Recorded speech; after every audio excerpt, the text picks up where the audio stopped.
Live. All right. And here we go.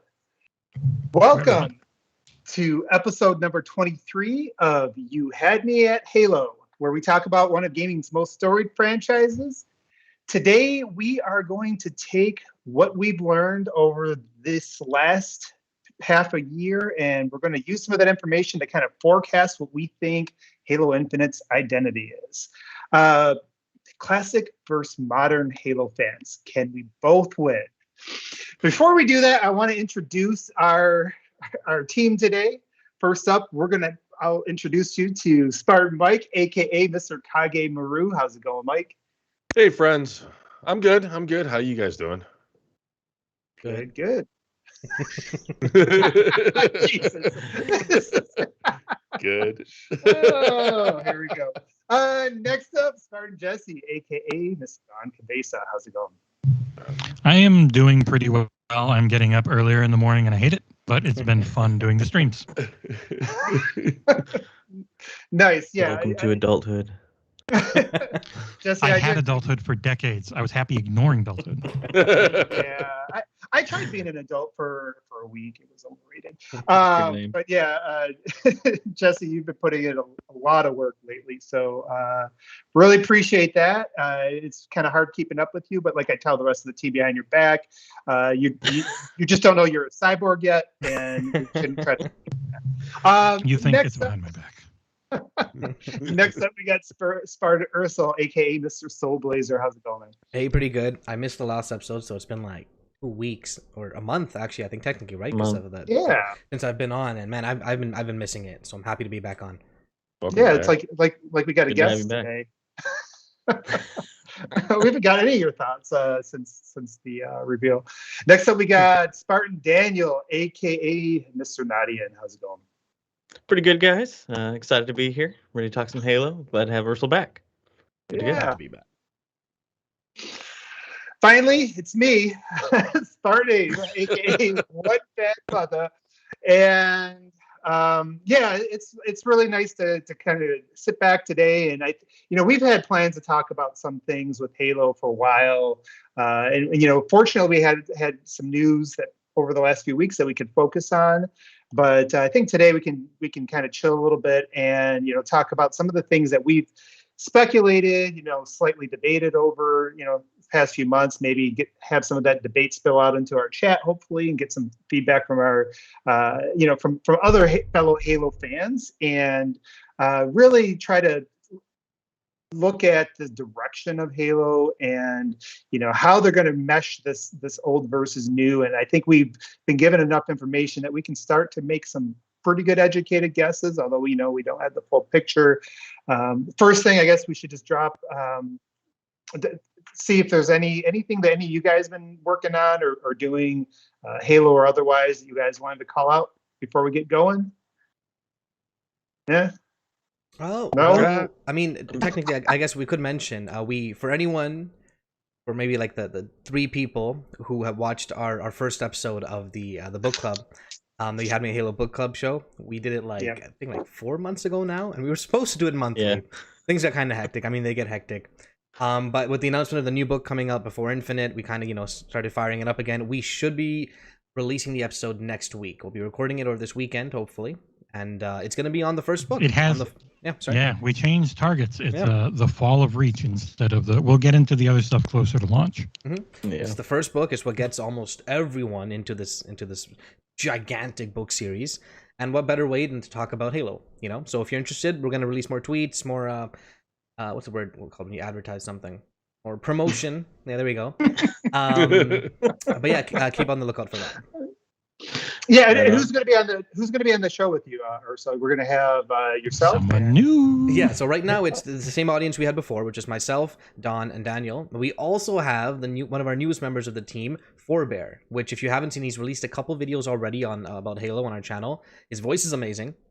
And his content is, I want to say just as good, but I think his voice is even better. So we'll be glad to have him on the first Halo podcast. And who knows, maybe we'll have him on here too, eventually. Yeah, yeah, absolutely. And he brings a lot of insight with the Lord. I think he does a really good job presenting it.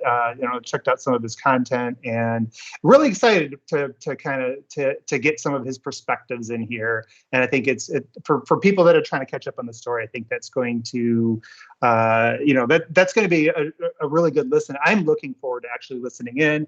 I won't be on that because I forgot to read, but but I'm really looking forward to getting some of those insights, especially as we move into to Halo Infinite, which, as much as they're planning on keeping it a standalone story, there's going to be, I think we're going to find there's going to be a lot of things that we can explore and learn about the world that are going to tie into, what's been going on. So if you do educate yourself a little bit, and if you don't have the time to read, then this is a good time to try to get caught up a little bit, ask some questions maybe, before they go on to do that live book club. And then it'll be a chance to get more out of the experience before you head into Halo Infinite, which should be out in a few months. So we'll know exactly when, hopefully soon. I guess the only other thing is just to remind all of our fellow Halo fans that the flighting should happen sometime soon-ish. There seems to be more and more hints that might launch any day now. So if you have not signed up, try to get that stuff done like ASAP to make sure that that you're not left behind. And it takes like 5 minutes. Yeah, it doesn't take much time at all. So just get your name out there so you can join us all, because that's going to be a lot of fun. Hopefully when we come back here, we'll see. Hopefully by our next show, we'll have some fighting out in the wild to talk about. So this is going to be our chance, really. If we want to step back and cover some of the things we haven't, I think this is going to be our chance before we get some more hard news to start discussing.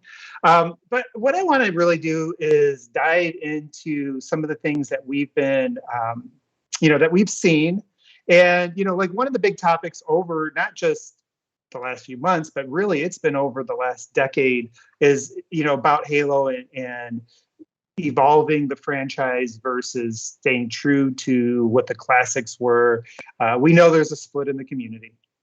Depending on the influencers you listen to, there's some that greatly prefer the modern games, and there's others that that really just don't want it to move at all from Halo CE. You don't want the sprint, they don't want all those things.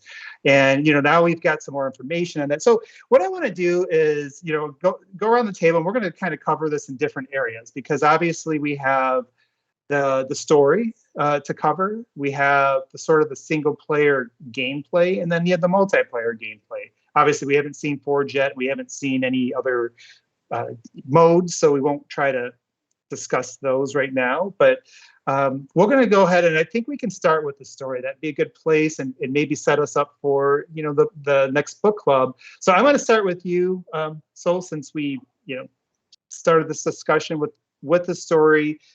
Based on what you're seeing right now, I know you're somebody that likes the modern stories, right? You and Jesse both. I think really do like the modern stories. Yeah, and Daniel. And the guy you always leave out. I forget, Daniel reads too. There's more of us that read but don't read. Especially if you come forward, yeah. Yeah. Is it just because I do the Nick impersonation all the time? I know Nick doesn't read. He doesn't even have the patience to sit through a cutscene. He doesn't watch cutscenes, let alone read. I mean... So we'll go ahead and start with you, and we'll kind of work our way around with the story. As somebody that is really in tune with the story, and obviously we know like the first story, the classics have a different tone to what we've seen over the last couple games. Where do you see this story going? Like, who do you think that this is really appealing to in terms of like the tone and just the overall, I don't know, maybe pacing and just really how detailed that this story is going to be?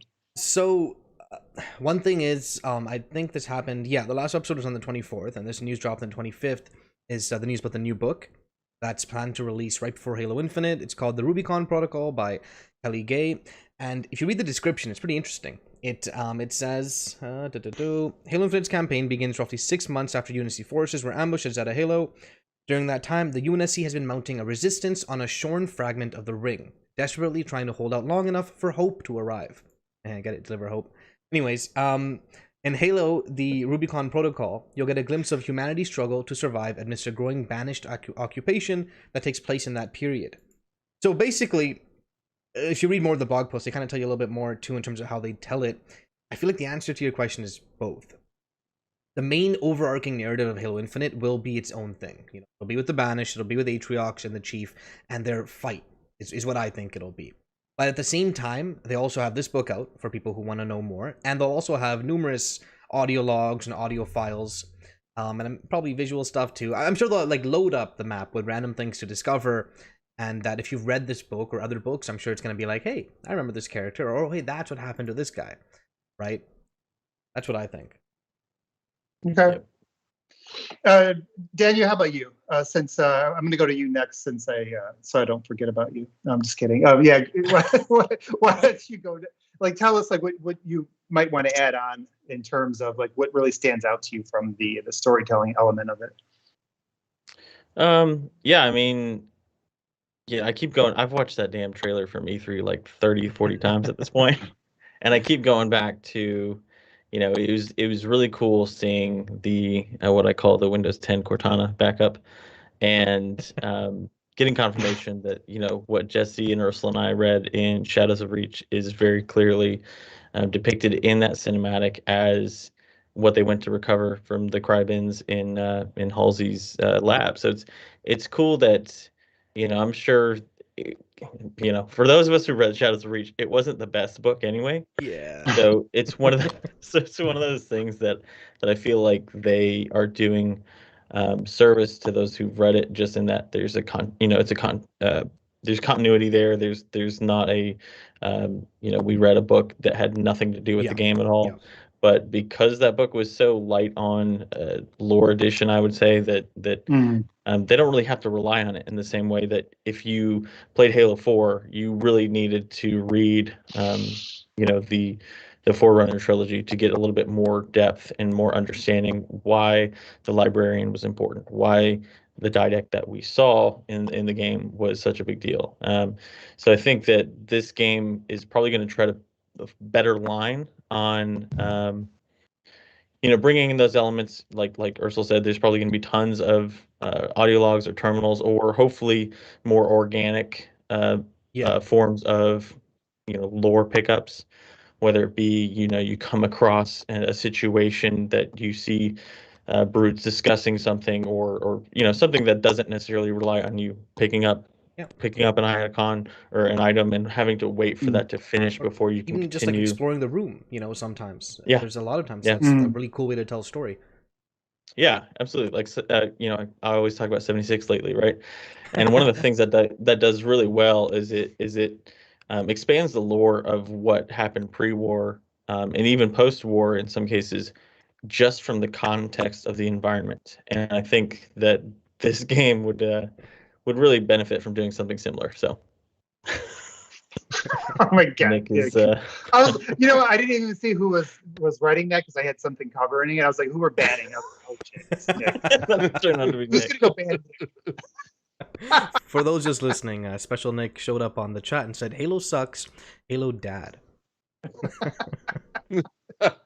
Halo don't read. Nick's like, why are we talking about the story? I'm skipping all the cutscenes anyway. Jesse, is there anything that hasn't been covered that you wanted to add on to that? Like just in terms of, like I said, that really like thinking of it more the classic versus modern, and which fans are really probably going to. What is it? Which fans does it look like this is really trying to cater to? Oh, that was the question. You kind of meandered there. Okay, that's the question now. I'm tweaking it for Jess because you said this game is going to focus on giving you feelings that evoke the old games without actually being set up like them at all. It's going to have nothing to do with how Bungie's campaigns worked. I mean, we already know that just from the Metro Exodus style hub levels, they'll have bespoke areas you do missions in, but to like every other part of the game, everything surrounding it is not going to be like Halo 1 through Reach.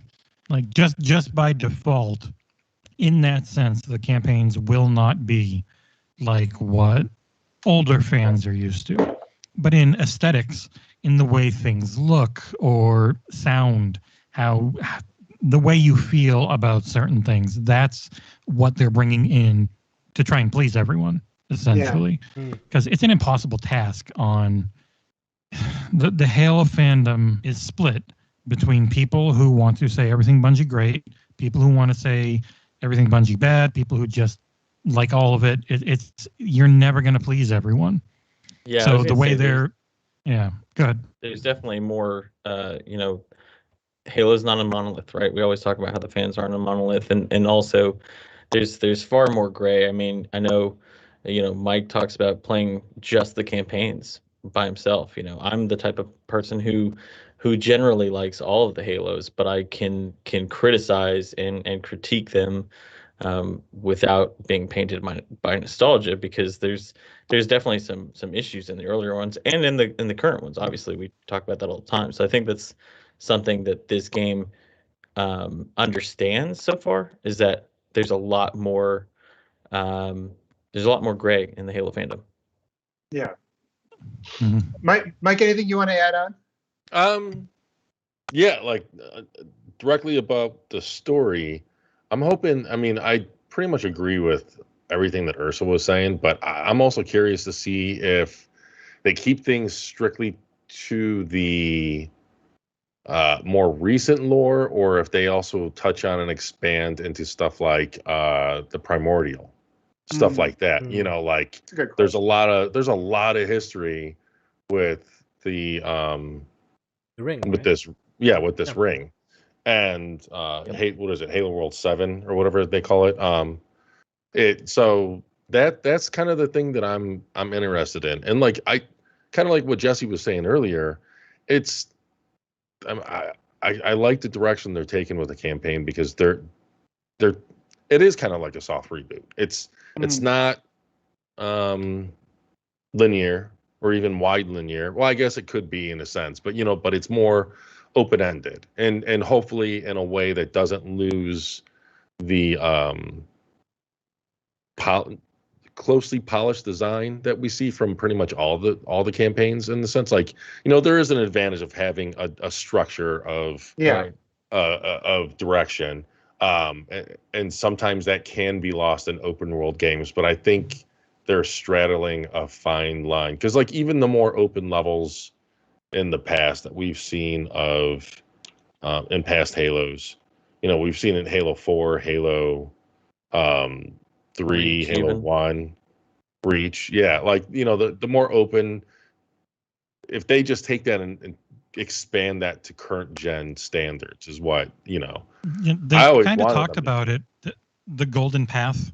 Like you can go off and do stuff, but then you take that path, you get to the old classic style Halo level for a bit. I think that's a really good, a smart way. Yeah. So yeah, like, and even for me, I don't even really associate classic style and new style, because there's so much nuance.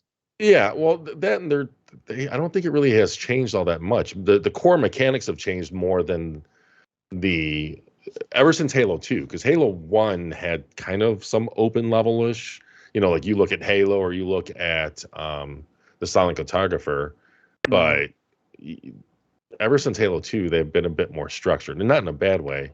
But yeah, it's, I don't know. I think they're going to straddle a nice line. And I like Ursula said, I think they're going to, and same thing with pretty much everyone, they're going to reward people that have kept up with the lore, which is a good thing. That's a really awesome thing. I just wonder, I'm curious to how far back they're going to go. Like stuff with because the Primordial has history there, the Medicant Bias. Palace of Pain, thank you. Yeah. So there's a lot of history with this ring. I wonder how, are they going to save that for later expansions, or are they going to, how much are they going to have at launch? Stuff like that just really, really interests me. Yeah, I think everybody's made some good points. There's not a lot to add. I will say that, looking at it, trying to figure out which lines it's drawn. I don't know that I put it like right in the middle though. I would say what they're doing is they're trying to take some things that really worked in, let's say, the classics versus some things that did work in the modern. The tone feels, at least from what we just saw at E3, I think what they were trying to convey there was a darker tone, like a more mature tone, which makes sense because, a lot of the audience has grown up since Halo CE came out, and games too. Games have gotten a lot more mature, a lot more, I guess, serious. There's a lot more adult content in games these days than there was then, and so I think they're trying to move it in that direction that might appeal to that shift, but at the same time they're going to do less of the, hopefully a little bit less of the exposition, and just like let you just like leave some sense of mystery, right? Like, so you're not discovery. Yeah. So, and that's really what was interesting, because if you remember between Halo CE and 2, like the I Love Bees thing, do you remember like all the theories that people would just come up with? Just all the crazy stuff. Not just about that, but just about the story. Where was it going? Who are these? Where are they? And there's a lot of questions you could ask, and I think that they need to get back to some of that stuff and do a little bit less of exposition, which they did do in that trailer at E3. But hopefully, I mean, I think from what we gathered from a lot of the releases over the last half a year, they've hinted that they're going to go a little bit more in the direction of mystery and discovery and things. So I think they're going to take a little bit of both. But yeah, some good takes on that. All right. Anybody want to talk anything else about, say anything else about the story, the kind of the identity of it, or ready to kind of move on to? I'm going to go on. One quick thing. Go ahead. Sure. Do any of you remember the name of the campaign got out there from one of the screenshots? Yeah, it was crap. Oh, I Love Bees. No, wait, you're talking about Halo Infinite? Are you talking about the meta games? Remember, oh, it was the crap. Something Hope. Yeah, it pretty much this campaign that's coming in at launch. It definitely seems like the story of, we lost 6 months ago. Chief's literally been floating in space for 6 months. Oh. We find him. He brings back hope for us to actually have a chance on the ring against the Banished. Mm-hmm. So I think that is the majority of the story, is figuring out what happened to Cortana, knowing essentially from the leak, from the extra audio from the second trailer, that Cortana comes back. Good Cortana comes back. We have Cortana. Maybe she becomes good Cortana. I think there's quite a bit of the overarching story plot that we know now that we didn't before this trailer, and it's really cool. So sorry. I can't wait to see what this prequel is going to be. The name of the campaign, based off from the pictures, is For Our Tomorrow. The main campaign, or the initial campaign, I should say. Mm-hmm. Yeah, and that definitely reads as we have plans for single player content, which isn't a thing with Halo. Halo's content's always horde based for firefight or multiplayer. It's you get a single player one time, you got an expansion that became an expand alone, and that's it. So I'm really excited for this structure on the story, where it's going to be something they keep building on. So we get this Chief story, and they can do more Chief stories if he's still around, which he should be most likely. Or, there's been toy leaks with other Spartans from the book, The Shadows of Reach. There's some Spartans mentioned in there, and then there were toys of them. Makes you think that are branded Halo Infinite.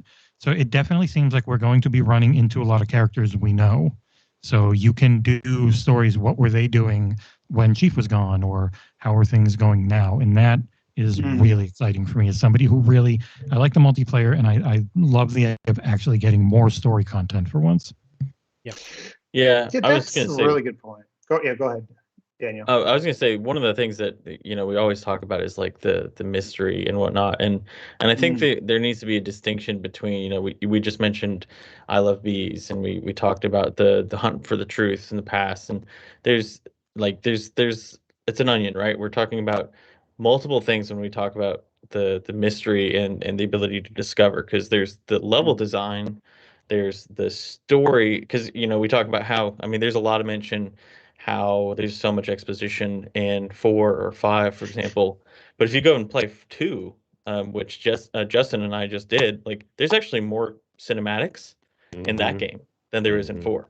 There's actually more exposition in 2. You can actually count the minutes, which I did. You can count the minutes, and it's actually more in 2 than in 4. So I think there's a, like, I'm not sure when we talk about discovery, because also I Love Bees had very little to do with the actual content in the game, right? So like the meta stories, the meta marketing, whatever we want to call it, and the level design and the actual story content and how it's delivered are all completely different things. They're mutually exclusive.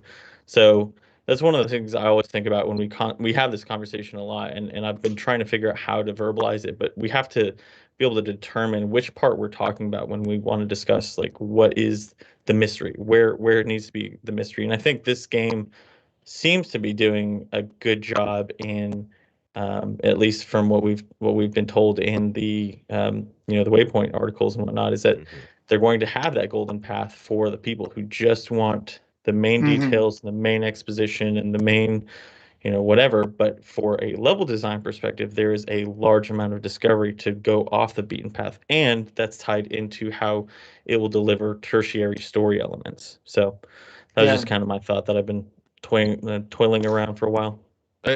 For whenever I talk about the mystery and discovery and stuff, I think about like what we saw with Halo 1, Halo 3, and Halo 4 primarily. Like Halo, like even though Halo 2, you were like Halo 2 had a bunch of like they blew the universe wide open. Like Halo 1 was a very, very minimalistic, less is more type story, and there was a lot of like environmental storytelling.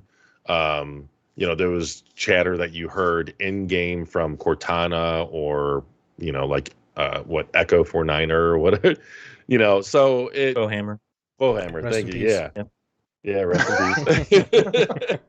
So, but like Halo 2 like blew that universe wide open, and I think they did a great job there. And then, but there wasn't much of a mystery. Like a lot, you went to another Halo, you went to,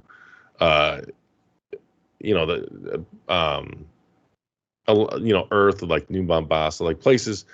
It didn't have that like mystery that like Halo 3 or like Halo 4, whenever we've talked about countless times, whenever you first get from the wreckage like that. And the sky opens up and everything, and you see the giant pillars. Like there was just a lot of sense of mystery and discovery there.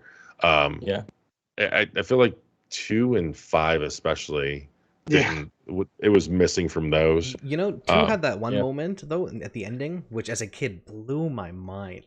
It was when they revealed the number of Halo rings. I was like, no way, there's this many of them. That's the very end of the game though, so I mean, and you're right, Mike. I the more you were speaking, I was thinking, you know what, I probably framed that the wrong way, because it's really not a classic versus modern.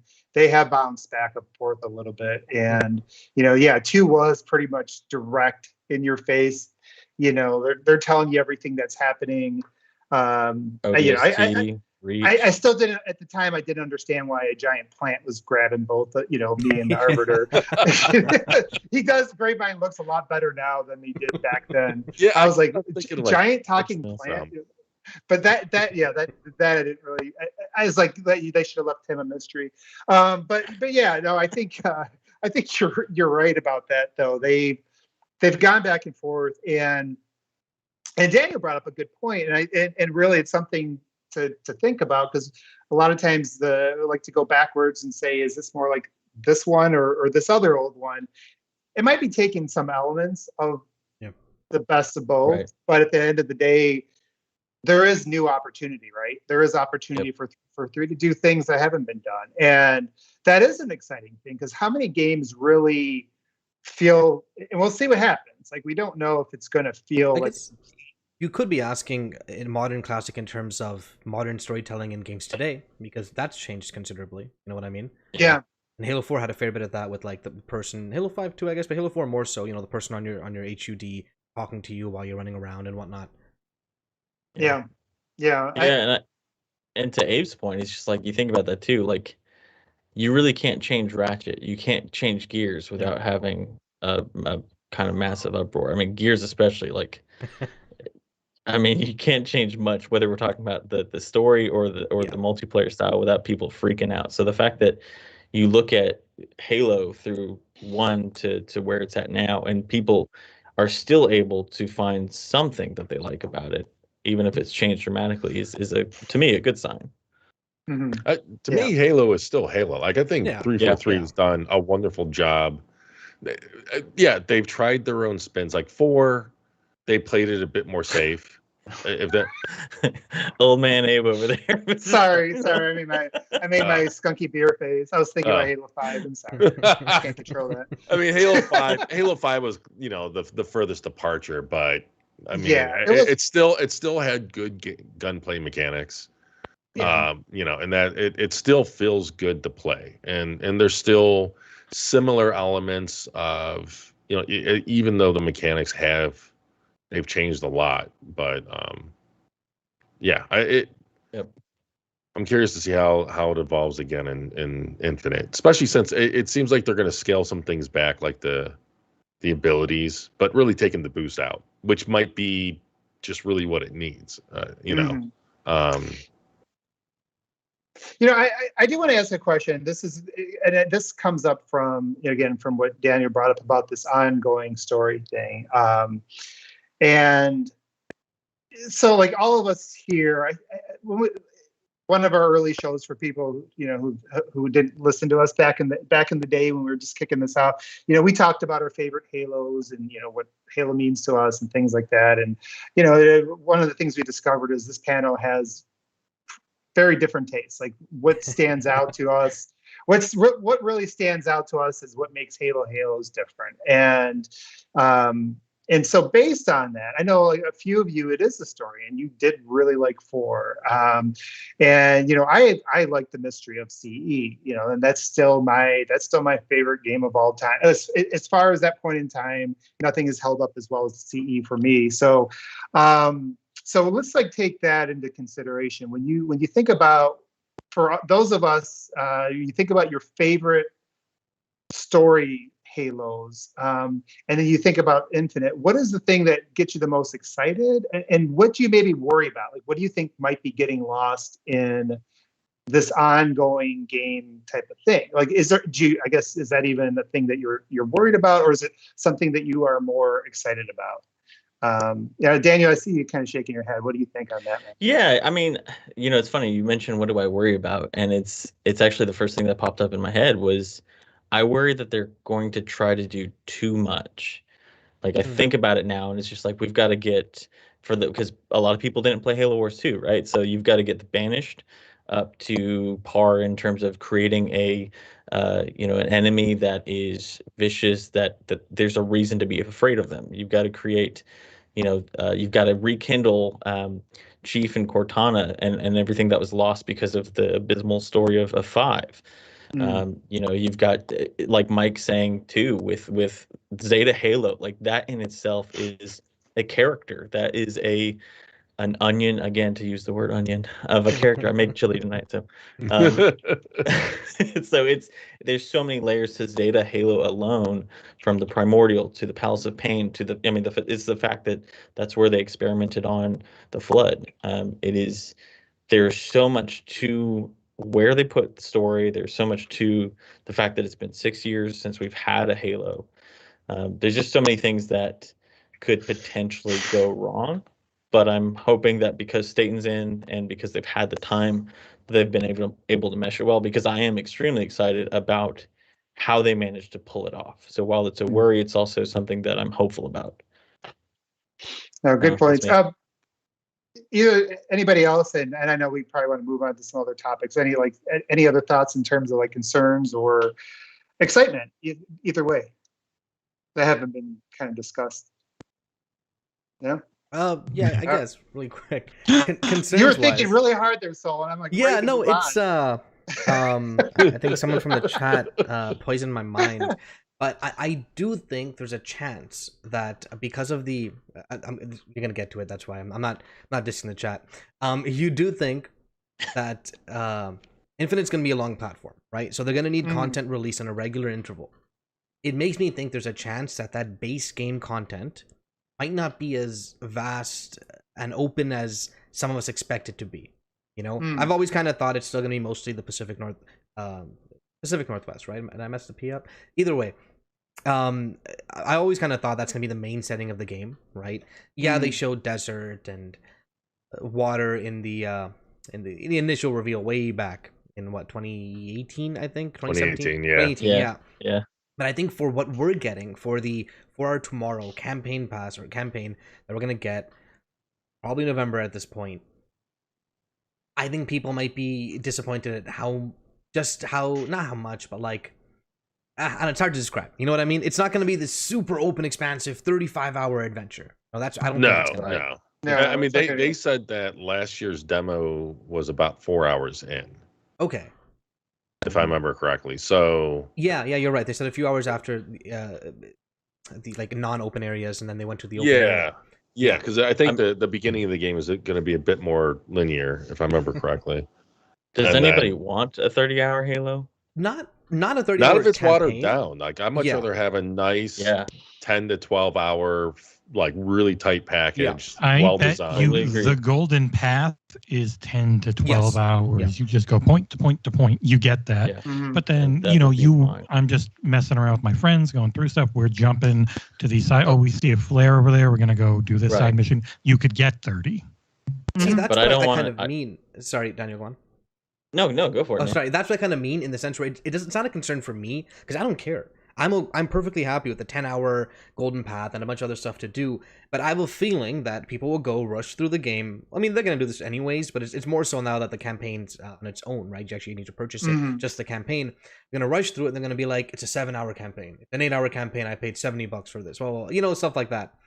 Though I do think, or I do hope that there's enough stuff kind of just like hidden everywhere that I can explore for a few hours and you know, find the stuff, because Halo 5 had a lot of hidden stuff. It had a bunch of random stuff all over the place, but I didn't really want to explore. You know what I mean? No, Yeah. it I just wasn't want that to finish interesting the to level, look fight at. what I need to fight. I'm hoping Infinite really does a better job at enticing you to go off the beaten path.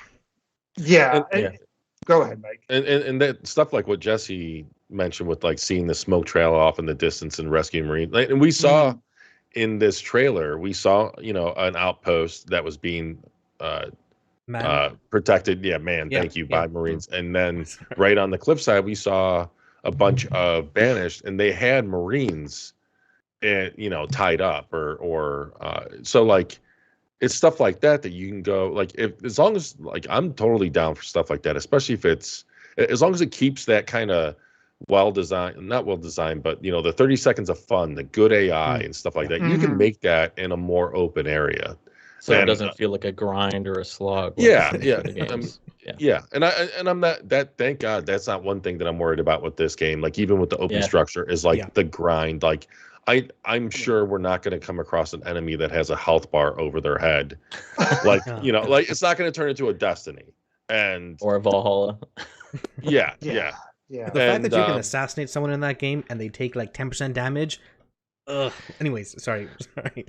Yeah, I mean, this to almost Mike's brings point- up. Oh, go ahead. go ahead. I was gonna say to Mike's point, and Ursul's earlier, it's like with I just came off of a game that I won't mention again because I got shat on last time. That half the game was like I just wanted it to be over because the way they set the pacing up, like it felt like it should have ended in the middle and it didn't, and then they made you play a character that you hated for another 10 hours, and it's like that's just not a good experience. I know what you're talking So about. with- Okay. Yeah, so with this, it's like I don't think if by the end of the time that it's gotten updates and story content, then it's a 30, 40, 50 hour game, whatever, then that would be fine. But that's something that's built out over time, and that means that it's content that they've cultivated and built with direct purpose. And I think too many games these days are afraid of letting you finish it. And like, Nick's not on here, and so I've got to kind of speak for him in that he's said time and time again. I won't do his voice since he's actually watching. Oh, there he is. He's But in the chat. but Halo is yeah, it's a full experience. You have your campaign, you have your multiplayer, you have Forge, you have whatever. It sounds like they're going to have some sort of Spartan Ops type deal. So it's like that's where this is different from most other titles. Is that they have a massive package beyond what other games provides, and so they don't need to have you dedicate 200-300 hours to just doing the main campaign. Yeah, and I think like one of the reasons I brought up that question, that probably was my biggest concern back. I mean, and this goes back a couple of years ago when we heard rumors that it was going to be open world. I think there is this sort of perception, but not just like anti-Xbox or even casual.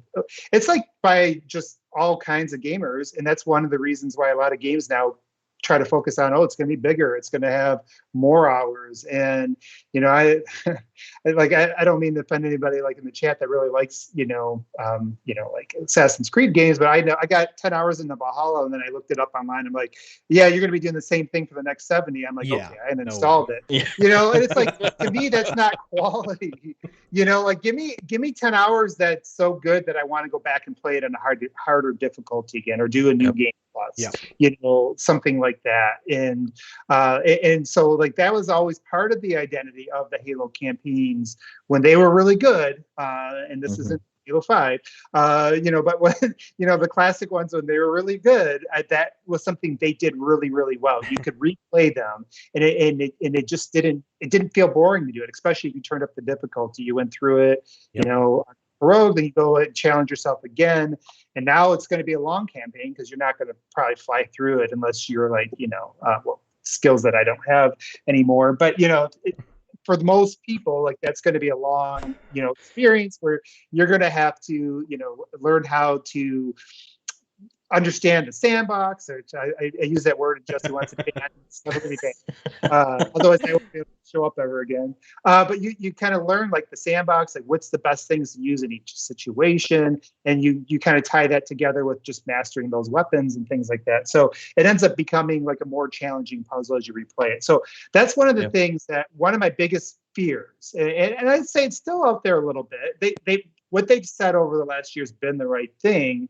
But it is something that's like, okay, you're saying the right things. You got to execute on that. That still is, the wider you make that, I don't want a Far Cry. I don't want to just keep going to outpost after outpost, and it's like the same loop, that doesn't really evolve. It just becomes monotonous after a while. Oh, it's like after there are plenty of games that do that, and it's like, and Far Cry's AI is very bad. It always has been very basic. So that's the problem. You're just going against brain dead people who are going to run at you and shoot a lot, and that's all they do.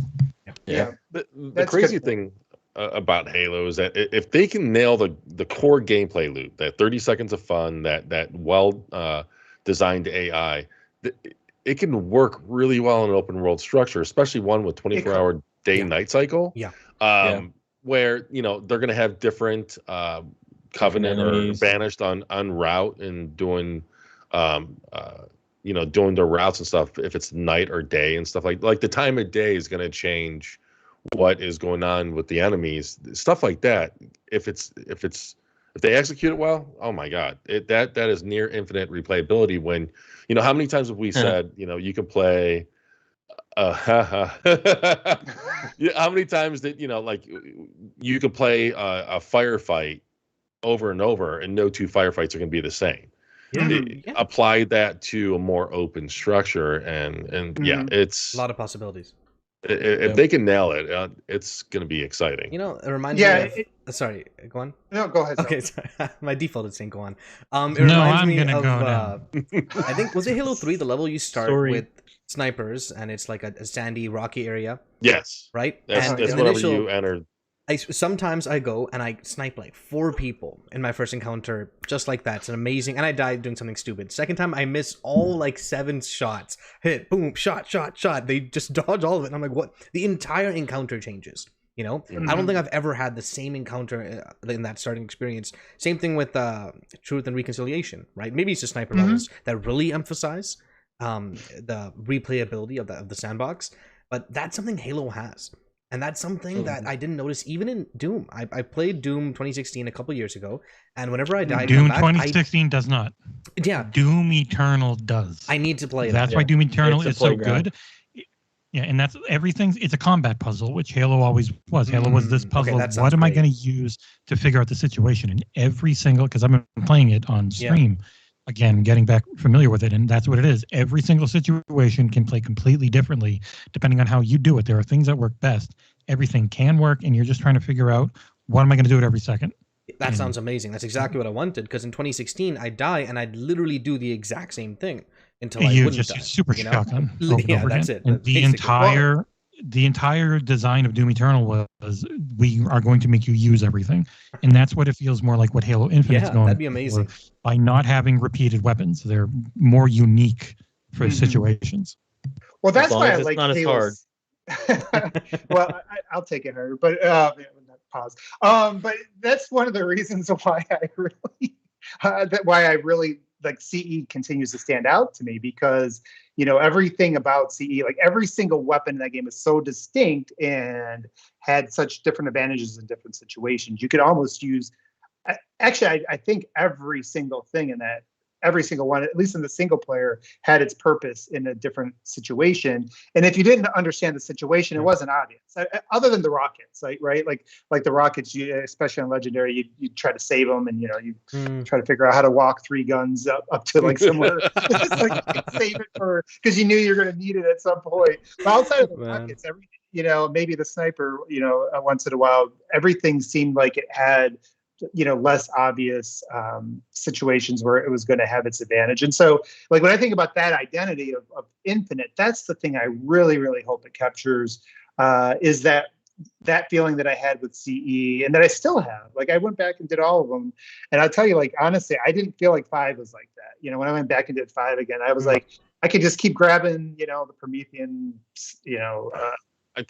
whatever the mid-range weapons are, and just kind of go behind this cover and keep popping out until I wear them down. And even like on Legendary, it just seemed like I did a similar loop through everything. I didn't really think too much, and maybe it got a little bit easier for whatever reason. I don't know what it was exactly. I didn't feel that same that sandbox, the puzzle aspect of it. I'm just going to keep saying that because it really makes Jesse drink more on the camera. No, I think with 5 they just threw too much at you. When there's, whether we're talking about 1 through 4, when they throw 3 grunts and 2 jackals and an elite at you, like, that, and you can kind of play around with that, and it's easier to read the room, let's say, and see how the AI reacts, and then if you die, you can see that again. Whereas in Halo 5, it's like throwing shit at a wall and just hoping there's like 30 knights and 20 watchers and soldiers, and then also you have to babysit your shitty AI playing by yourself. Help me. God. All right. This is prediction time. We're just like a prediction in the middle of all this. Next topic. Prometheans. Are they going to be not in Halo? We know they're going to be. They're absolutely 100%. They already showed them in there. All right, save it. Wait until all the choices. That's the easy. Are they going to be in there? God, it's like chill out, babies.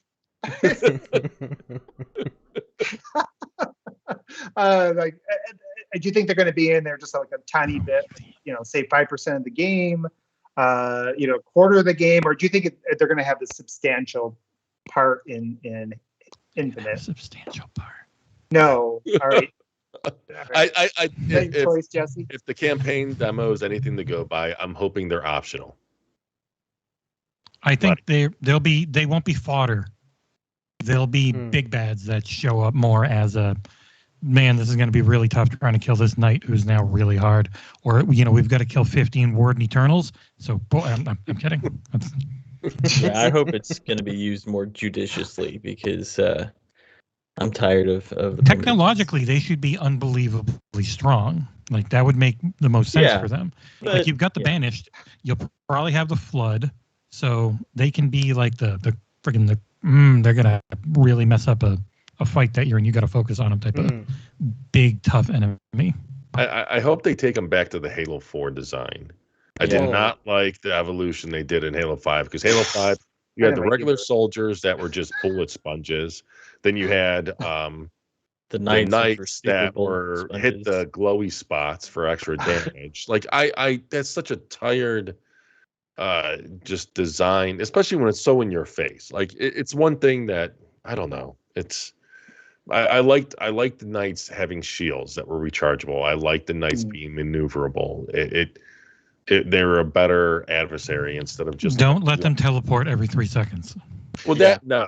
Without the dash, they can't do that anyway. Teleporting is just and then disintegrating after. Like I want to see dead bodies all over the battlefield. I want to be like Jon Snow on top of a pile of dead bodies. So Abe is a serial killer. Cool.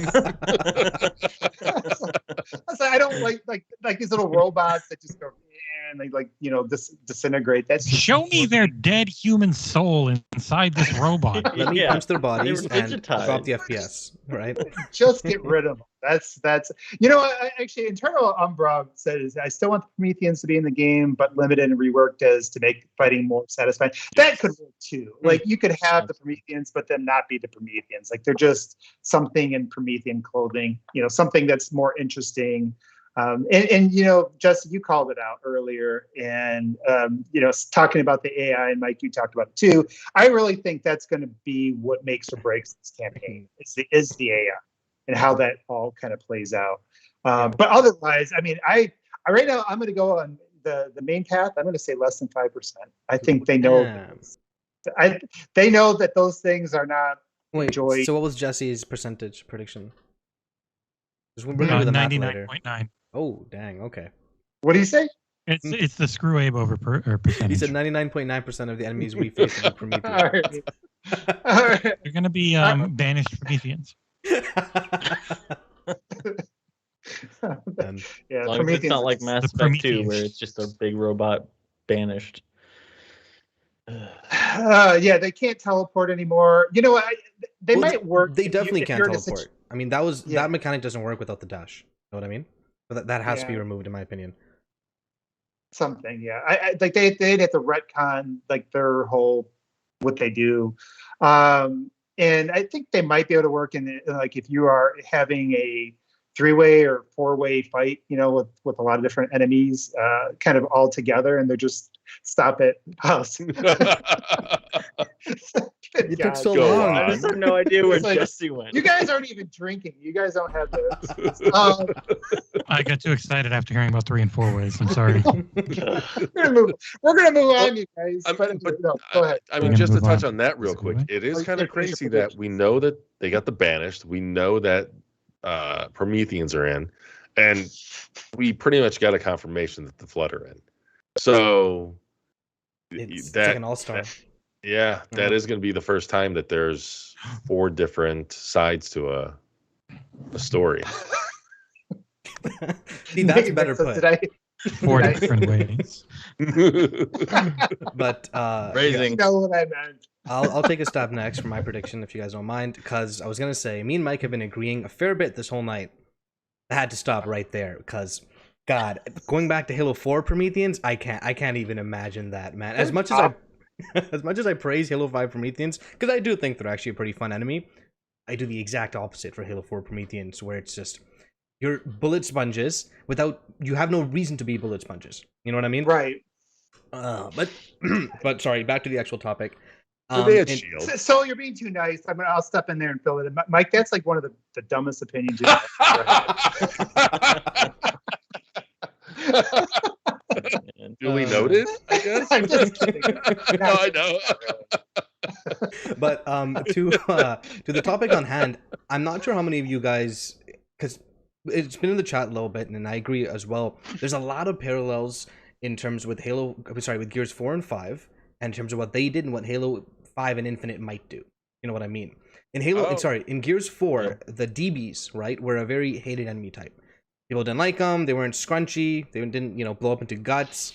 They were robots too, right? Same problems people had with Prometheans almost. Yeah. In Gears 5, what they did was, they made the DBs almost all the ones you see into like those infected ones, which were definitely more satisfying to kill. Right. But what they also did was that, I think, I might need to check again, but I think there's only 1, maybe 2 encounters with the original DBs you fight in 4, and they were purely optional. They were off the beaten path. You climb up this little hill, and you have what was, for me, one of my more memorable fights in Gears 5, because it was a tough fight. There were like the condors flying around, the DBs are surrounding you, you don't have any really good cover, and they pulled it off really well, in my opinion, in terms of making an enemy that people didn't like fighting, and making it so that there were so little of them, or they showed up so unoften, that it was still a memorable moment when they came. So I think I actually am going to use judiciously. See, I was actually going to ask you to define judicious.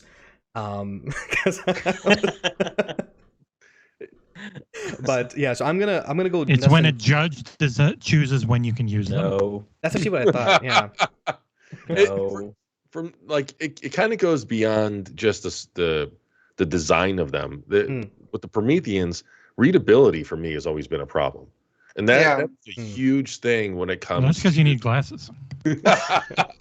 He's still the second pair. You need to go back in and update. I need to get newer ones. No, but that's been such a huge part of the. That's why Mike staring at the wall. Is like, can I walk through this? When we're playing co-op with him.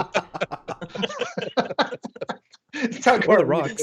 It's like, well, it's not look at the shaders because it's so pretty. It's look at the shader. I can't tell the ground from the wall. Yeah, I get it. But yeah, keep going. I'm sorry. He's not sorry.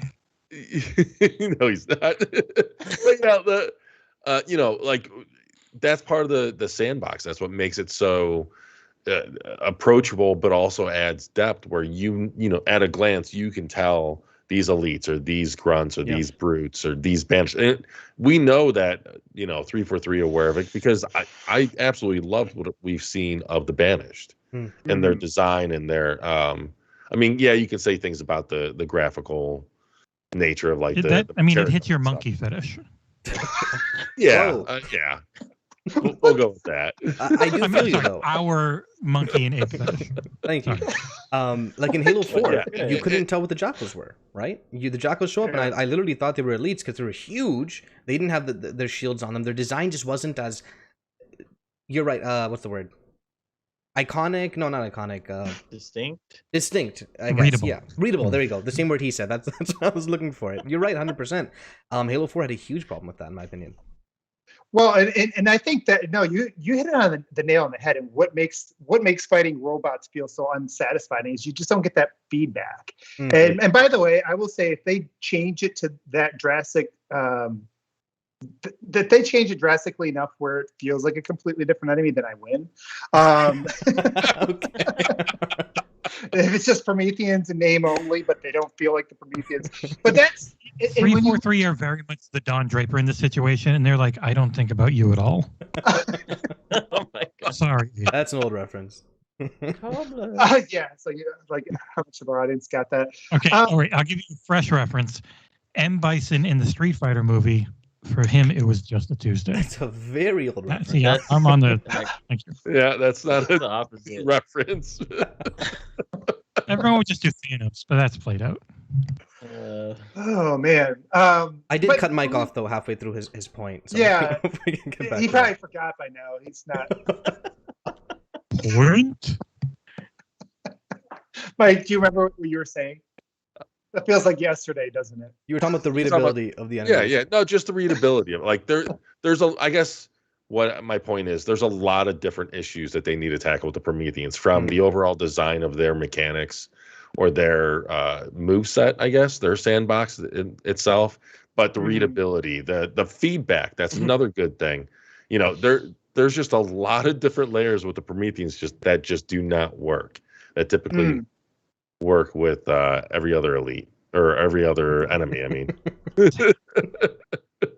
And you know what we've seen so far, they have to really focus on that feedback, right? Like that does seem like something they really took to heart from the feedback from the fans about the lack of feedback from the enemies they're fighting in the last couple games, because they emphasize that even in the demo that we saw last year, they emphasized it, where the brutes charging at you, he trips when you shoot him in the leg, that kind of thing. So they are yeah. Well, yeah. I mean, he may not have, his face may not be nice, but yeah, he's got good moves. We can't all be pretty.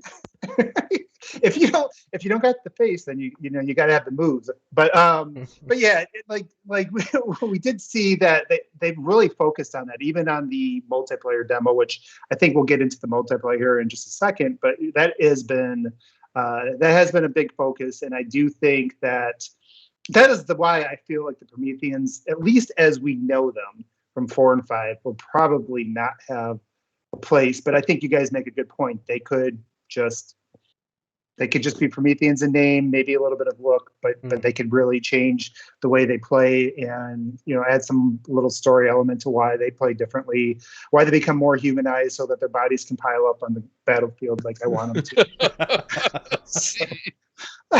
Why they make found the recomposer, and it made them from digital back to organic. Yeah, like I said, I want to be Jon Snow standing on top of the pile of the Prometheans as they're like charging them. So, admittedly, I do hope. Want to kill your ex? Yeah.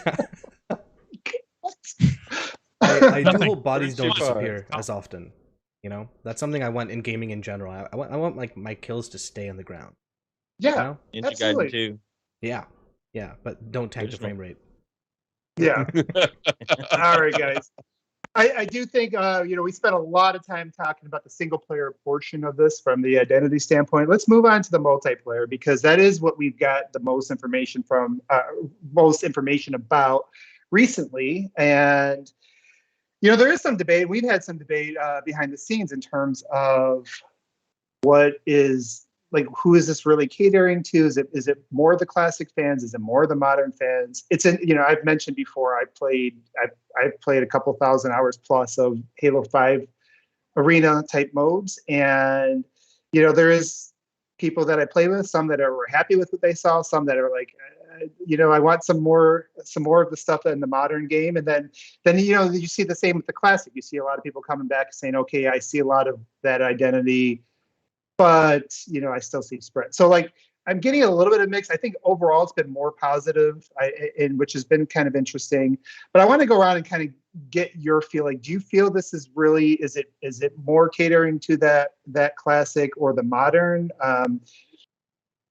Or I guess you could say both, right? So like, we'll start with you, Mike, because we started with the other guys on the campaign stuff. It's kind of to me, it's kind of like Reach 3 and 5. You got the mechanics, you got the vaulting, and you got the sprint, but then there's a lot of physics in it. That's something that was lost in 5, and we saw that especially in 3, where there's a lot of like background physical interaction and reaction. So I and then you have Reach, which you kind of have like the equipment, or the abilities, but like what we see with the grappling hook. So I guess that depends on how limited or how they play out with the grappling hook, but stuff like that. Maybe just 3 and 5, but I think they're doing a good job, because I can see me playing this without friends, which I don't remember the last time I've said that about a Halo pretty game. easy for Mike. Yeah, exactly. That's how Mike needs to be able to play. Just kidding. That's the only time I can play. But yeah. So do you think it's going? Do you think it's leading one way or another in terms of like who's going to be the happier of the groups of the hard one? Really? Like no, not really, because I see it catering to both. I mean, I guess if you are really hard set into the boosting and the booster jets and stuff, like if you really lean into those mechanics, then I would say it leans more towards the classic then. But even I didn't see anything in there that would make Halo 5 players unhappy. if that makes sense. Especially because there's a lot of nuance whenever it comes to the mechanics in Halo 5, where if you jump and I think jump again when your knees are bent as you're landing, your follow-up jump is higher, for example. Like there are like little mechanics like that add a lot of layers of depth to Halo 5's multiplayer. So yeah, it's I don't know. It's I think everyone's gonna be happy. At least I would hope so. I'm much more into the classic, and I absolutely love this stuff. So everyone's going to be happy, Mike. We got to get you out to meet more gamers. Yeah, no kidding. Everyone's going to be happy. No, I know. I'm just being overly optimistic. No, those are some good points. Jesse, what about you, man? What are you thinking in terms of is this going to really appeal more? Is this going to make the classic fans happier, the ones who still play CE, Master Chief Collection, or is this going to lean into the Halo 5 guys more? Like, who's going to stick with this thing the longest? You know who they're leaning into. Neither of them. They're leaning into the Zoomers because they're trying to get in new people, and they know the old ones are coming.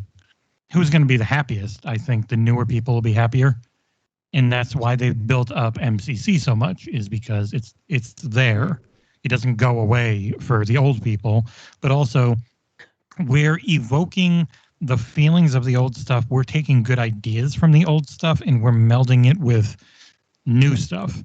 And the free-to-play aspect of it, all that is to try and get as many new people as possible, because they know in a very Call of Duty-like fashion, they're going to get the old people. They're at least going to come in and try it. But the bigger audience, the one that they need to get to, are people like my 16-year-old, because he's an idiot. He spends all his goddamn money on microtransactions. They want the dumbasses and the whales. They want the people who are going to spend, not the people like us who are like, yeah, money's important. I have bills to pay. They want people that work at Wendy's for 30 hours a week, get a $300 paycheck, and then blow 280 of it on microtransactions, then complain they have no money. Sounds very That's specific. what they want. That was very specific. Someone told me that happens sometimes. They know they'll get the old people in, and if it's a good game, they'll keep them. But their focus is going to be a lot on selling the Zoomers. Yeah, how I see it. I don't think there's. I mean, you even hear old school Halo players saying the one thing that's good about Halo 5 is the multiplayer. Like that's universally, praised. So. Unfortunately, I do agree with Jesse on a lot of that, especially with the free-to-play. Such is life. I make jokes now and then, but when I come down to grade points, every 2% of the time I nail it. Dan, you had your hand up. I want to get over to you. What were you thinking there? Yeah, I'm going to be slightly less cynical than Jesse, I think. No plot twist? I don't have kids, no, correct. So, I mean, they are hearkening to the, some of the old school elements, but I don't think anybody who is how many times do we hear the sprint versus no sprint argument? You're not going to convince the no sprint people. Yeah. Right. You're not going to convince the no sprint people. Those people are going to stick with Halo 3 until their nails start growing after they're dead. So I don't think this is necessarily a old versus new. I think it's going to be, if we had to pick between Halo 5 and 3 fans, I think Halo 5 fans are going to be more likely to be happy with this game because obviously there's sprint, there's clamber, because you just cannot make a game in 2021 that plays like a game from 2007. Like you just can't. I don't care what anybody says about their data-less arguments and bad faith arguments about why you can, because you will not be able to grow your audience if you're still hearkening back to a playstyle from 15 years ago. But I don't think it's necessarily, like I said, I'm not as cynical as Jesse, because you think about the things like, yeah, it's going to bring in the Zoomers, I guess. To be fair, I know just as many millennials and Gen Xers that spend way too much money on microtransactions. But the idea that it's free to play brings in more people. The idea that you've got the whether it's microtransactions or you're buying them from within the gameplay and you're earning them, the armor shaders greatly increase the replayability for that type of person who wants to make their Spartan look cool. And now that they've gotten rid of red versus blue, it just enhances that even more. But I don't think everybody's going to be happy. Obviously, like I said, the no sprint people still are never going to be happy. But I think there's no more sprint in arena. Maybe. I see, but I don't think it's I wouldn't classify all Halo 3 fans as no sprint people though. That's because I never said that. That's not at all what I said. I said that there is, if you have been to any Halo forum, including the forum or the OT on our forum, you will see people who swear to death that Halo sucks because it has sprint and it needs to go away from sprint. Yeah. Those are the people I'm talking about. I think you're going to appeal to a lot more people than just the Zoomers who are jumping into it because it's free to play, Jesse. But I think it's definitely going to lean more into the modernisms, just with some of that classic, throwback feel to it. Like the lack. I mean, as much as I loved the dashing and the abilities for making me feel like a Spartan, I couldn't play that game anymore without an elite controller. So being able to go back to a game where I don't have to. Like I'm not as old as Mike, but I feel like it sometimes. You're closer than you think. He just looks old. Yeah. Thousands of years ago, what was it that you were at Mount Doom and you kept the ring? Hey. Oh, he looks good for his age. If then. that's the case, I've aged very well. Well, he's got the ring. What's your thoughts, man? I mean, I'll be pretty quick. We covered 3 different angles. It seems like But already. have you covered the angle that puts all of them together? No, because that is No, that'd be a dumb angle. That's my angle, and okay, that's my angle only because Halo in general. There are fans who will play Halo and all they'll play is Arena. There are fans who will play Halo and all they'll play is Big Team Battle, all they'll play is Warzone, all they'll play is SWAT. I mean, some people literally only play SWAT. I don't know. Special Nick only plays SWAT. Yeah. I don't know. Like, are you even playing Halo? Exactly. That's the only thing you're playing Exactly. I had this one friend who only played SWAT, and I'm like, can we play a normal match? Like, I don't play COD for a reason. Anyways, I do like SWAT though. SWAT is fun. I like it every once in a while. Yeah. Moderation. Moderation. But I think Halo Infinite is first. I don't think it's appealing. I know it's giving off the impression that it's like hero abilities. It's like Halo 3. Look, our people look like Halo 3 too. I don't think it's gonna play, not multiplayer wise, that close to Halo 3. Like, it's an old game. It is what it is. I do think though that the arena, the core combat, will have its own demographic, and the large open game modes, either the bigger team battle or if they make another version of Warzone that's even bigger, whatnot, that'll be pushing a different demographic. That's what I think. I think that's what they're going to try, at least. No, I think that's a good point, so. And actually, you stole some of the things I was actually going to say. I was like, this is the problem with going last. You don't have anything. It's like, just here. I do play. I still play Halo 5. I've mentioned that a bunch of times, and some of, like I said, some of the guys. You love the Prometheans.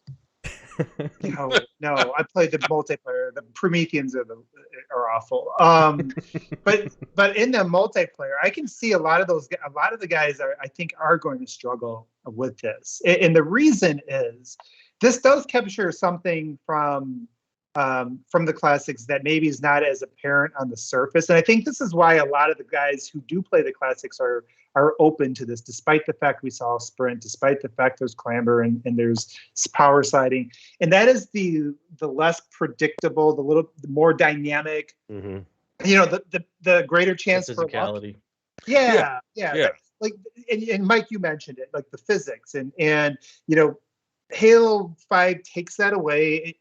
It really increases the skill gap because of that. It is the sweatiest by far of all the Halos, even when you're playing Arena.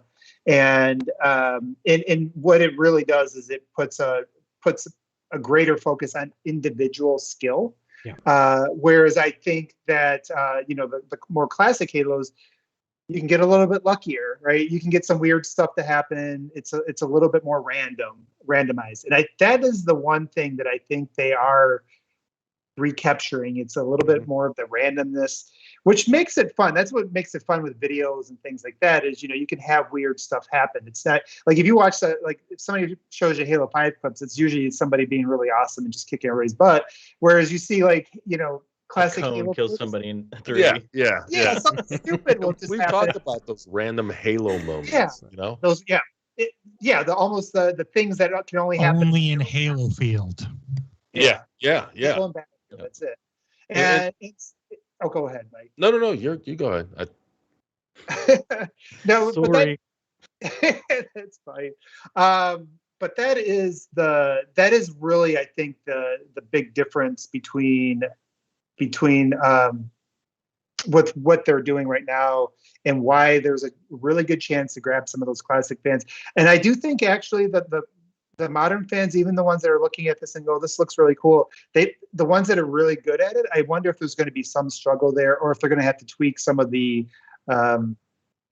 gameplay elements for competitive mode and things like that, because they are going to lose a little bit of that the importance of the individual skill in like team arenas and things like that. So is that necessarily a bad thing though? No, I don't think so. No, and I do think they can retain some of that skill gap based on how you use the mechanics, because it seems like there's a lot of versatility with the mechanics. Now, obviously they've showed a lot of the grappling hook, but even that like arm shield thing that because I believe that's a mechanic, the reflector right? Shield, the deflect. Thank you. Yeah, the deflector shield. Because not only did we see them deflecting back a charged plasma bolt or plasma shot, but we've also seen footage of them like hitting the floor with it and launching themselves. So like there seems to be the repulsor. Thank you. Excuse me. So yeah, it seems like I think how much imagination, how much versatility there is with the equipment could add back to that skill gap. Because if you're just using it in a very basic manner, like the grappling hook or the repulsor, just bouncing back shots, that's one thing. But if you're going to use that to, make a super jump or take over it does damage. an aircraft. Yeah, you can finish people with it too and knock them back. Yeah, so I think that's going to have, add to some of that skill gap. Plus, like what you're saying with the whole Halo feel thing, like that is completely right. And I think that's why it's going to appeal to classic and modern. Like the no sprint, no Halo or whatever. Those I would like to think that that's like a minority group, because like at this point I prefer no I prefer no sprint, but I don't really care. Like I'm as long as I have a fastish base movement speed. Like, because one of the complaints I have with Halo 3 is that the movement speed feels too slow, even compared to Halo 2. And I don't know if that's just because the arenas are much bigger or because they really did slow it down. But I don't know. It's they use thicker sand in the sandbox. Raise your hand, Jesse. All the way back around. We're gonna have to like get this moving, because Jesse is getting a little bit more tipsy as we're going along. Sol and Dan, you both got your hands up. I don't know who had theirs first, so I'll just Ursula go. was first. All right, Ursula, go ahead. I'll be really quick. It's interesting because while it may remove some mechanics like no dash, or we don't even know if that second jump thing is there yet, they did add stuff like you pick up a power up, you can hold it, right? You don't got to press it right away. They specifically mentioned that. You can shoot while holding a flag. At least I'm pretty sure they showed that. You know what I mean? There's small changes they're making, and I don't think it's just a pistol anymore. I have to double check that, but I believe in one of the clips he was holding the flag and shooting. I have to double check it. That away.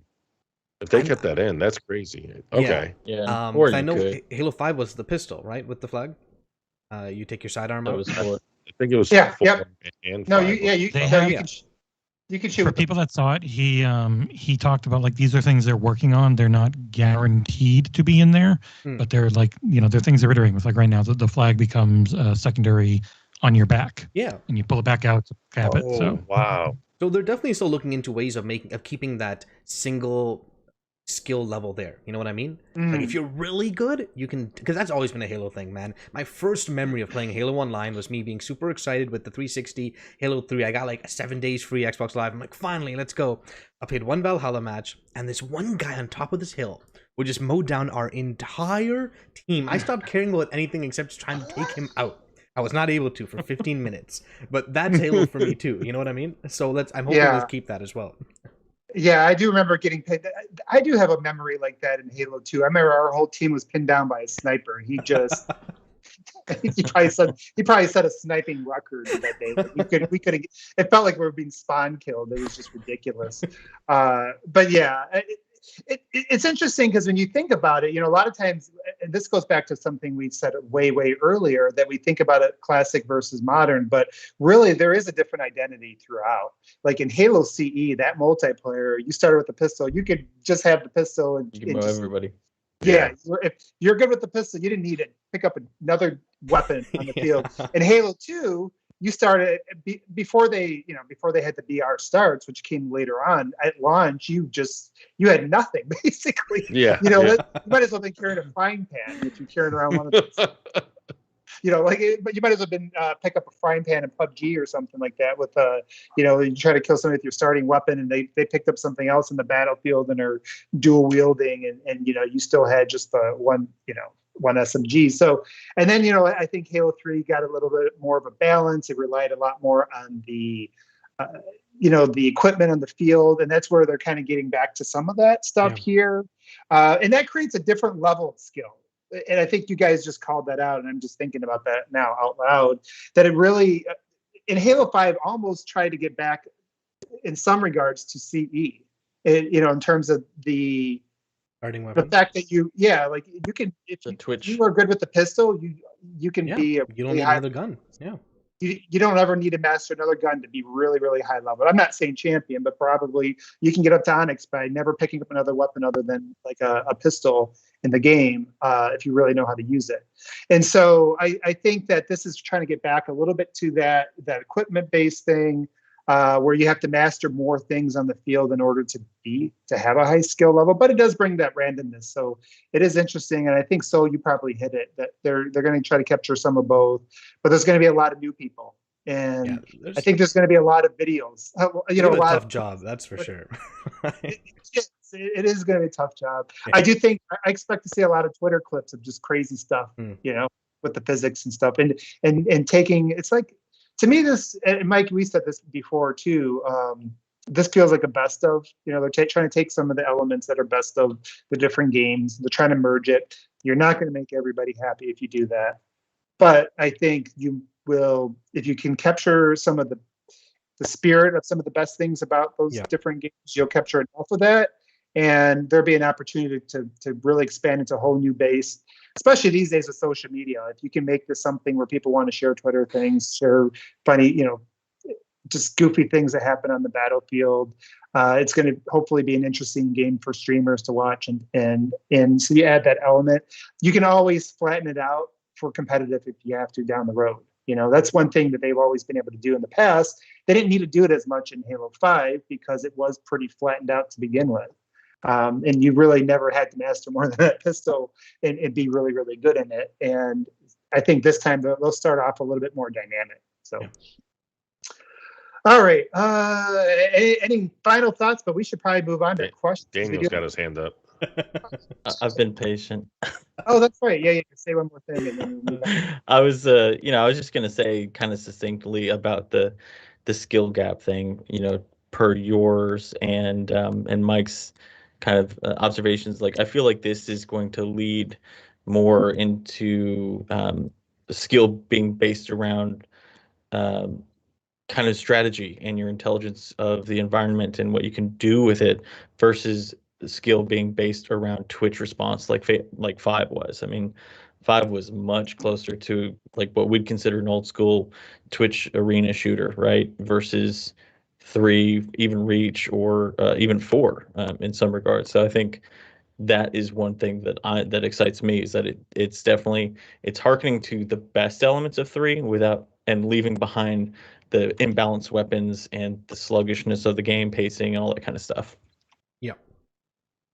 No, that is a really good point. I think we covered a lot. We covered it from every single angle. So one thing I kind of want, it's kind of a departure of everything, but with you mentioning earlier of the videos, I really, really, really, really hope they bring back theater mode. Theater mode, yeah. Oh, God, yeah. Like, especially because it seems like a I have to imagine they're going to. That has to be like the lowest. I want- Yeah, go ahead. I mean, I want campaign theater again. Too. yeah. No, and I was That's so playing good. through Halo 3, I don't know, a week ago or something, and I don't think they get enough credit for including theater mode in campaign, because that means that you have to texture more. Yep. That you Computationally, otherwise it's you crazy. have to account for things that you can't hide as easily. And but with them leaning more into the physics of the environment and the environmental feedback and reactions, I mean that is the perfect time to bring back theater mode, because Halo 5 doesn't have theater mode. I know 4 does, but 5 doesn't, right? They took that entirely out, if I remember correctly. Yeah, I can't remember. I know it's definitely not there for campaign. Not a launch. Yeah, that's for sure. I know it. I know 4 doesn't have it in the campaign, but it does have it in the multiplayer. But yeah, I really, really hope they bring that back. Yeah, I think that sounds like it's low hanging fruit. There's really not much need for it in 5. Like I said, as much as I love playing that, as great as that multiplayer is, there isn't like this. I don't think there's a lot of wow moments when you're playing Arena. It's pretty like I said, pretty flat. All right, I think we should move on to our questions, though. We got 4 of them or so. So we'll just just chime in if you have an opinion. I won't go full round table on this because we'll be here, past Mike's bedtime. So we're gonna try to just fire through this. All right, so I'm going to start off with some of the ones from our forum. By the way, if you guys haven't been to our forums, you're listening to the show, we go to XboxEra. We do have quite a growing community, and we have some Halo threads over there, so come join us. All right, so from the forums, let's start with Podrick Payne, and his question for the esteemed panel: do you see a way Infinite can work the weapon and vehicle variants a la Halo 5 in its single player or multiplayer? And if so, how would you like to see it implemented? I personally would not want the rec system back, but some of those variants were incredibly cool and fun to use, like the plasma pistol that shot black holes, the plasma caster that shot exploding needler balls, and my favorite, Just knows this one, the saw that shot exploding bullets. Yeah, exploded round. The answer. So I think that's a really good question, and we know the rec system's not going to be in this game. So, what's you guys' thoughts on that? I will take it because it's my brother, and I will say, yes, that is one of the main things I've been hoping for in the campaign, is like that they have some sort of resupply system with how the bases are and how like you can take over a base and then you might get vehicle call-ins or anything, and they built that reactive system that caters enemy types to what you have so that it's fair. But let me find, like you could during the campaign, you could find some variants. Like let me find that and unlock it for an area, and then I get to use it, because those things were really fun. Yeah, so, I mean, go ahead, Dave. No, you'd go. I was going to say, take my answer. No. ODST was really cool. How you'd find the different audio logs, and then after a certain point, you would unlock the cache, right? The weapon caches in each of these areas, and so you'd get snipers or whatever. Like that's the kind of system that I would love to see expanded on in Infinite, and maybe some of those variants like Jesse's talking about, to kind of reward you for taking the path less traveled, right? That's my thought. Yeah, if they had it in like a cache-like system from ODST, like if they're in there, I hope they're more rare. Like it makes it more special whenever you use it, or you find it, and it's not something you just find randomly lying on the ground. I want those types to have more worth. Like if there's a named enemy, they have something really cool that you get to use for a while after you murder them. Yeah. So we are Destiny. Well, no, Destiny will give you the green stuff. Anyways, sorry, yeah. I think there's just so much opportunity. We know this is an ongoing game. They're going to continue to support it. This just seems like a no-brainer, especially now that you got a PC community that's going to be coming out with mods. You're probably going to see it. Like they already doing this right now with Halo CE. Well, I don't know if they're still doing it. I've seen videos on it. I don't, usually play on my PC. But they were doing some things like where they were experimenting with the weapons and just changing what they did and really basically just modding the campaign just because it turned it into a different game. I expect the PC community to do things like that. I expect Cursed Halo Infinite. Yeah, I mean, I expect 343 to support that. And also just as a reminder, that stuff exists in Fiesta as well, and I don't expect Fiesta to go away. So they're probably going to do crazy stuff. They already said they're going to add new weapons as they go along. Like whatever comes out, they've emphasized the fact that this is just the beginning. There will be new everything. It's going to be new campaign levels. There's going to be new multiplayer maps. There's going to be new weapons. They're going to continue to add to that. And so there's really no reason for them not to have variants and just kind of goofy things. I don't think you're going to see that in like Arena, unless there's a weapon that really makes sense in that balancing. But you will see, I think, casual modes that really kind of capitalize on the flexibility of what this engine's supposed to be. It's supposed to be very modular. So why wouldn't you take advantage of that? Yeah, that just seems like an easy one. But one last quick thing I wanted to mention, and I keep going back to Gears 5 a little because there are a lot of similarities. For those who really looked in Gears 5 when you played through the campaigns, you found these things called Relic Weapons, which were the versions of the weapons of the same weapon, but they were significantly better. Like the sniper could shoot twice, which doesn't sound like much, but it's huge in Gears for sure.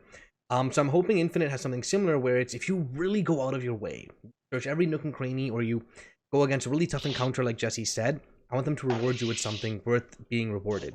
If that's a souped up Wraith or a better Ghost or a really cool weapon, that'd be a great use of all these variations, in my opinion. Yeah, it's a really good idea. And again, if they don't come out with it in the game, so just go and mod it in the PC version. So, and if the mod situation is anything like Halo MCC, they pretty much, for Halo MCC, you choose, I want to play and I know I'm going to get anti-cheat, so I can't do mods, or I've got the executable, I can do anti-cheat, but I can't go online and play. So if they have that type of situation again, that just opens it up. So they have we're not going to get hacked all the time, Apex Legends style mistakes. And instead, they've got something that works. It works pretty darn well on PC for them right now. And that's going to be huge because of crossplay. I really hate PC online multiplayer cheating. It's the main reason I went back to consoles. So that's the reason I'm on console. That's why I play multiplayer on consoles and not on PC. Yep. So if they solve that, that's going to really change the whole dynamic and look of PC if they can figure out how to control those cheaters. But as long as we can filter out, then fine. All right, I'm going to move on to Hassan Big Z, and he says, "Hey all, hope everyone is doing well. My question for this week is in regards to the evolution of the multiplayer and more specifically the events that 343i has said will be in the game. First off, do you think there will be crossovers with other IPs? And if so, how wild do you think they could be? It seems at the minute 343 is very much focused on grounding the multiplayer within the Halo universe and lore, but with crossovers very much being the trend at the minute, this can obviously change with time and would like your opinion. As always, keep up the good work. Thanks." All right, guys. So what are you guys thinking? Who wants to jump in on this one? Halo Pinata. Oh, Halo Pinata. Halo Pinata. I was thinking Doom Guy Halo armor. Yep, that's exactly what I was thinking. I do think if they do anything, they will do them because they have 18 quadrillion IPs now. They will do crossovers, but it won't be they're just putting this other armor in the game. It'll always be a Halo theme, like that theme, but Halo. If they, the way, because they're doing freaking samurai armor and shit. Like they'll go pretty far with it, but you're not just gonna see someone else's. Like you'll get Fallout power armor. Probably, like a cool Halo version of it, but you're not going to be 12 feet tall compared to everyone else, They'll make it work, and I think it'll be really cool, and they'll make a lot of money. Yeah, that seems like I can hear some people probably complaining. Some people complained of the Gears thing, right? When they did the Terminator. I think Stuff was much more just weird, but I liked it. Because Sarah Yeah. Connor was ridiculously good in Horde mode. Like she was just super strong. But Yeah, I think it didn't make the sense. difference. I think the difference here is as long as they, I mean, if they're sticking within Xbox Game Studios and Bethesda, especially obviously Doom Guys, perfect example of it. It just is begging to be to happen, right? And I think doing small cool things like that. They've got the samurai armor. Well, let's do Skyrim Nord armor, right? Like, Oh yeah, that'd be cool. Obviously the hitboxes would have to be different, obviously, but they've already done it with the You're samurai, saying so they're there's not no going to reason go to. like Monster Hunter level where they just take giant monsters Oh, from other games God. and shove them in their own game. They're not going to do that. Mila Jovovich. They're not going to put hard The pass. Witcher Geralt in their game. Geralt. Geralt, whatever, man. I don't. My G's are always kind of messed up. Okay, GIF, GIF, graph. I don't know. It's GIF. Graphics interface format. You don't say graphics. Yeah, I think I agree with you guys at that point. I think there might be some, but I don't think that they're going to do anything that's going to mess with hitboxes or anything like that. I think they're going to be careful with it. They do have to be careful with that stuff, but it does seem like low hanging fruit. I can see everybody trying to buy that Fallout armor, that fits into the. Oh, that's another one. In that Halo campaign, the last one at E3, or the moment they cut from Stanton and they showed Chief at the end of that Pelican. I was like, man, Chief is thick. He's like Doom guy thick. So like that's just a perfect fit right there. Yeah. I'm sorry to cut here, but you're very out of focus, and it's a huge improvement. Please don't fix it. Who's this, me? Mike? Mike. Oh, okay. Also, OBM, one of these days I'm going to say something, and you're going to respond with, "I don't agree with anything you've said." I'll get you there one day. That's a really stupid point, Ursula. You're an ass. No, I usually save all that energy for Mike. He likes it. Yeah, all right. So we got another question here. Oh wait, I didn't grab who this was. Oh man, somebody gonna have to tell me. Hello, how is you having a Halo going? Oh, how is you having a Halo going to respond to the awesomeness of the cop? Yeah, if you go left just a little bit, it says who asked the question. That's why I deleted them here. To the awesomeness of the Coffee with Cabeza show. Are there any tensions in the group now that Jesse is a star? There's always been tensions in the group. Also, do you think we will get any fun perks for Halo Infinite multiplayer in the Xbox Game Pass Ultimate? What would you like to see? Thanks for the great show. All right, guys.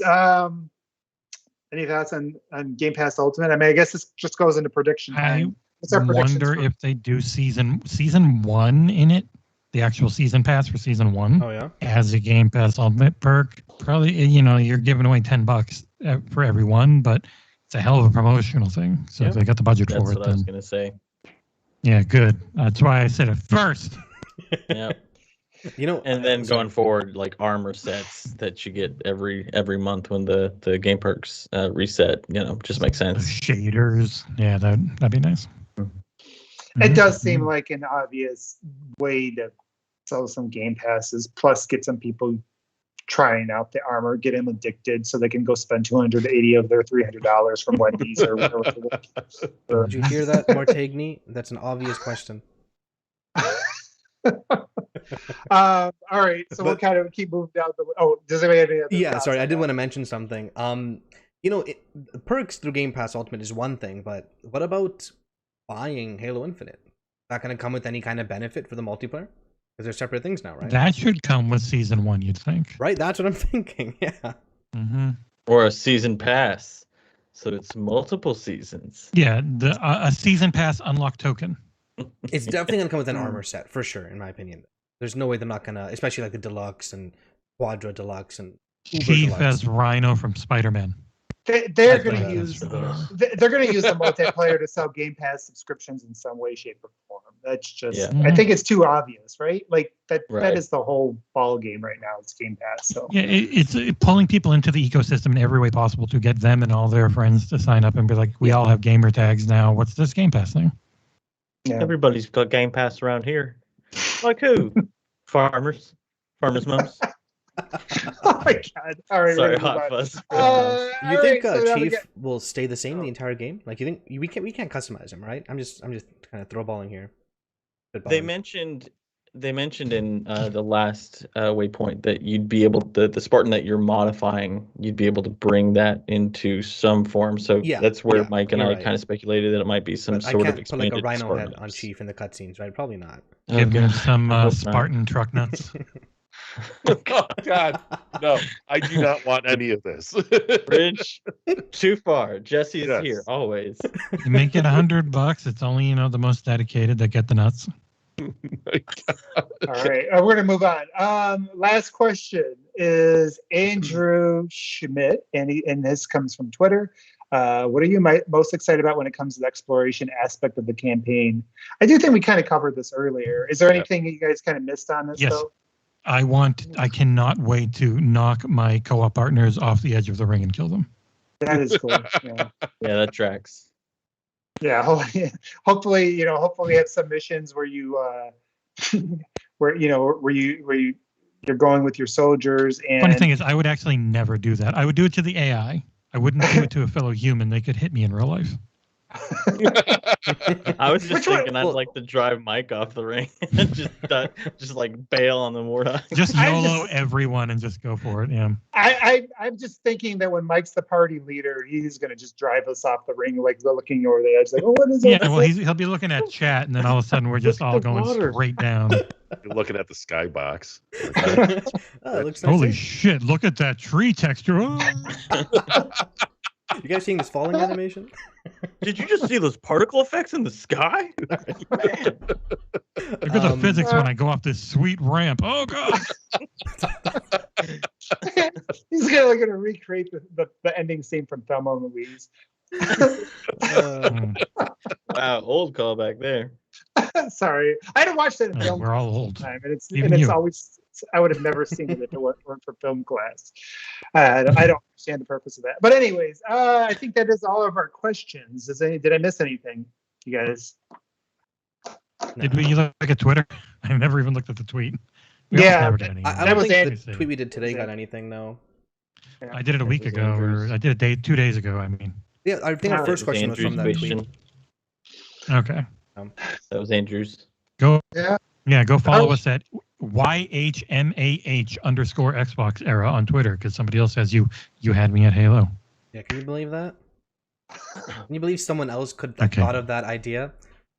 I thought Mm. I was the first. Daniel thought he was the first. Oh, man. Awkward. That's the nice thing about standing up is I can just I thought duck it it. was Oh man, you I are thought it still was so standing? smart when I thought I was so smart when I thought of that name. He's had it for 11 years. He joined March 2010. Oh, man. yeah. All right. Plays PlayStation. So I think that's everything. Is that everything, you guys? I think that it covers Yeah, I think the. it is. And our short yeah. episode basically ran for 2 hours, as is Wow. tradition. Yeah. Whoever, That's what I get you to say. guys say short, and I say you're idiots. Stop it. No, we don't do short around here. All right. So I guess it's going to be time. I do want to say, thanks, chat, for staying with us the whole time. It's nice to, nice to talk to you guys while the show's going on, and appreciate you interacting the whole time, and I appreciate the questions coming in from the community as well. And I'm going to turn it over to Sol for our sign off, and to try to remember anything that I might have forgot. Yeah.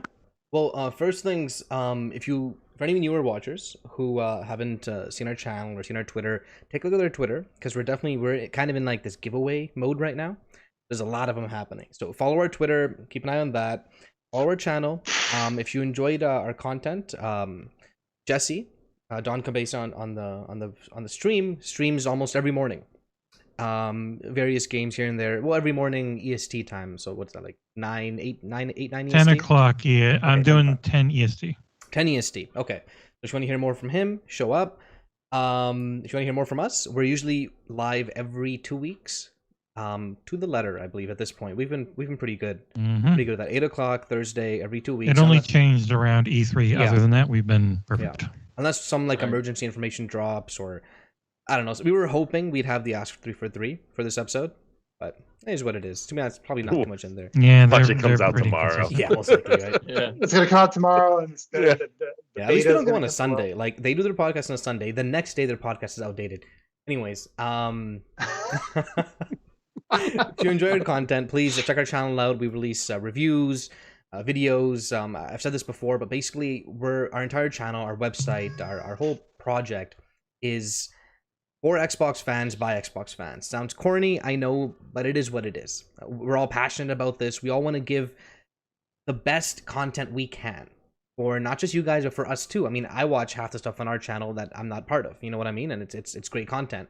We have a forum as well. Only half. XboxEra forums. You can Google it. Go to XboxEra.com. It's a pretty good place, and it's growing still. So if you can get here and there, you can tell people 6 years from now that I was there. In its first year. The ground floor. Yeah, exactly. Whatever that's worth. But yeah, if you really enjoy our content, please like our videos. We do have a Patreon as well. Anything helps. Anything. And if you can't, don't worry about it. Just leave us a like. Interact with us. That's the best part, in my opinion, is leave us a comment. Talk in the chat. We read the chat, of course, as you've seen. And hopefully we'll read the chat even if we get double our views or triple or quadruple. We'll always keep doing that. But yeah, thank you guys for watching. Thanks, everybody. Thank you, everyone. All right, thanks, guys. See you Goodbye. next time.